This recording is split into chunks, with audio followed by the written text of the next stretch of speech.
किस राज्य में बेटी बचाओ बेटी पढ़ाओ अभियान के आगे बढ़ाने के उद्देश्य से सरकार ने एकल पुत्री द्विपुत्री योजना की शुरुआत की है?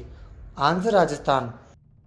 बेटी बचाओ बेटी पढ़ाओ अभियान को आगे बढ़ाने के उद्देश्य से राजस्थान सरकार ने एकल पुत्री द्विपुत्री योजना की शुरुआत की थी।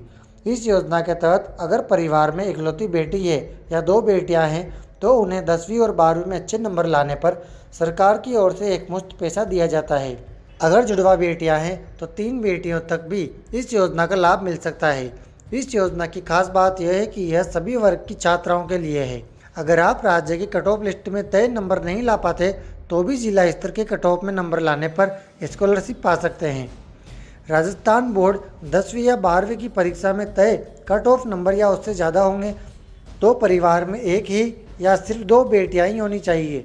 अगर बेटी जुड़वा है तो 3 बेटियां तक आवेदन कर सकती है। राजस्थान सरकार बेटियों के जन्म को लेकर शिक्षा तक के राजस्थान सरकार बेटियों के जन्म से लेकर शिक्षा तक के लिए कई योजनाएं चलाती है। प्रमुख लाडो प्रोत्साहन योजना के तहत बेटी के जन्म से 21 वर्ष तक कुल 1.5 लाख की सहायक राशि 7 किस्तों में दी जाती है। पहले से चल रही मुख्यमंत्री राष्ट्रीय योजना में भी 6 किस्तों में 50,000 रुपये की सहायता मिलती है। यह राशि डीबीटी के माध्यम से सीधे खाते में आती है। राज्य के किस जिले की पुलिस द्वारा विकसित की गई पिंक गार्ड ऐप अप्रैल 2026 के अंतिम सप्ताह में लॉन्च किया गया एक प्रमुख डिजिटल साधन है? आंसर जयपुर। जयपुर पुलिस द्वारा विकसित पिंक गार्ड ऐप अप्रैल 2026 के अंतिम सप्ताह में लॉन्च होने वाला एक प्रमुख डिजिटल साधन है जो जयपुर आने वाले देशी विदेशी पर्यटकों को सुरक्षा, रियल टाइम ट्रैफिक और रजिस्टर्ड गाइड्स की जानकारी प्रदान करेगा। यह ऐप अभय कमांड सेंटर से जुड़ा है जिसमें आपातकालीन SOS बटन और लाइव लोकेशन शेयरिंग की सुविधा होगी। आपातकाल में पर्यटक सीधे पुलिस से संपर्क कर सकते हैं और ऐप के माध्यम से पुलिस उनकी लोकेशन ट्रैक कर तुरंत मदद पहुंचाएगी।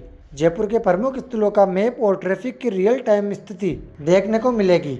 आपातकालीन सुविधा, नज़दीकी पुलिस स्टेशन, पर्यटक थाने और अस्पतालों की जानकारी प्राप्त की जा सकती है।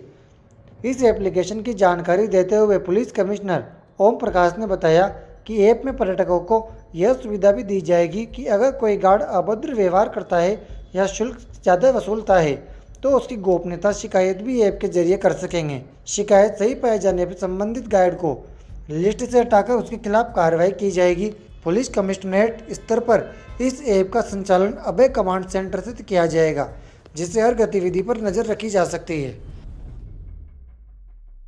राजस्थान के किस जिले में 27-29 मार्च 2026 तक फील्ड क्लब में इंडिया बिल्ड एक्सपो 2026 का आयोजन किया गया है? आंसर उदयपुर। राजस्थान के उदयपुर में 27 से 29 मार्च 2026 तक फील्ड क्लब में इंडिया बिल्ड एक्सपो 2026 का आयोजन किया गया है। Federation of Rajasthan trade and industry और MSME मंत्रालय द्वारा आयोजित इस 3 दिवसीय कार्यक्रम में निर्माण, रियल एस्टेट और बिल्डिंग मटेरियल की आधुनिक तकनीकें, नए डिजाइनों और 125 से अधिक प्रमुख कंपनियों ने भाग लिया जिसका उद्घाटन सहकारिता मंत्री गौतम कुमार दत्त ने किया।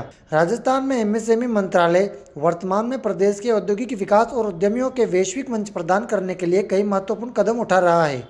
विशेष रूप से हाल ही में संपन्न हुए इंडिया बिल्ड एक्सपो 2026 में मंत्रालय की सक्रिय भागीदारी रही।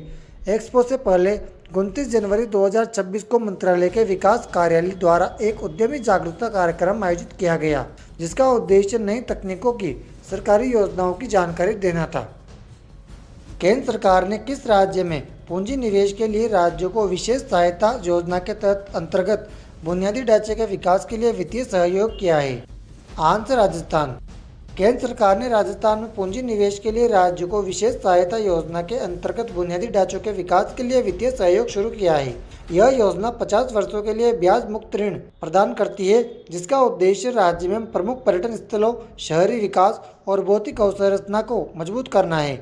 योजना के तहत केंद्र सरकार की राजस्थान को 50 वर्ष की अवधि के लिए ब्याज मुक्त ऋण प्रदान करती है। यह ऋण राज्यों की सामान्य ऋण सीमा से अलग होता है। पर्यटन मंत्रालय ने राजस्थान सहित विभिन्न राज्यों में वैश्विक स्तर के प्रतिष्ठित पर्यटन क्षेत्रों के विकास के लिए इस योजना के तहत वित्तीय सहायता को मंजूरी दी है। राजस्थान के मुख्यमंत्री भजन लाल शर्मा ने फरवरी 2026 में केंद्रीय वित्त मंत्री से मुलाकात के दौरान समावेशी विकास और इंफ्रास्ट्रक्चर को मजबूत करने हेतु SASCI योजना के तहत मिल रहे सहयोग के लिए आभार व्यक्त किया है।